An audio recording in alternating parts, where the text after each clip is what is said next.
ఎవరన్నా సరైన గురువుని అప్రోచ్ అయ్యి నిజంగా భగవంతుడు అంటే ఏమిటి, భగవంతుడి యొక్క లక్షణాలు ఏమిటి, భగవంతుడి యొక్క అస్తిత్వం ఏమిటి, భగవంతుడి యొక్క వ్యాపకత్వం ఏమిటి, భగవంతుడు వ్యక్తమయ్యే విధానం ఏమిటి, ఇవన్నీ ఎప్పుడైనా ఎంక్వైరీ చేసుకున్నావా?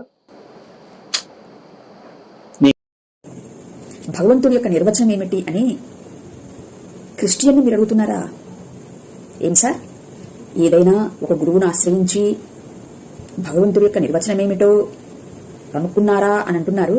ఎస్, క్రీస్తు అనేటువంటి గురువును ఆశ్రయించినటువంటి వారమై భగవంతుడి యొక్క లక్షణాలు ఎలా ఉంటాయో, క్రీస్తులోనే అట్టి స్వభావ లక్షణాలన్నింటినీ ఎరిగిన వారమై క్రీస్తే మాకు బోధిస్తుండగా అన్నట్లు, క్రీస్తు గురువా అయితే మీ క్రీస్తు దేవుడు కాదా అని మీరు అంటారేమో.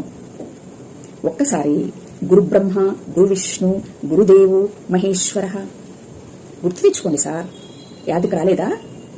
గురువే బ్రహ్మ, విష్ణువు ఈశ్వరుడు అయ్యున్నాడు.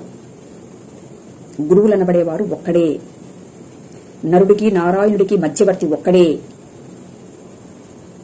ఏం సార్, గురువు క్రీస్తే అని మేము క్రీస్తును కనుగొన్న వారమై భగవంతుడి యొక్క నిర్వచనము అనుభవపూర్వకముగా ఎరిగిన వారమై అంతరంగమందు దినదినము దైవీ విషయంలో అభివృద్ధి చెందబడుతూ ఉన్నాము. కనుక ఒక్కసారి సింహావలోకనం చేసుకోగలరు. థ్యాంక్ యూ, నమస్తే.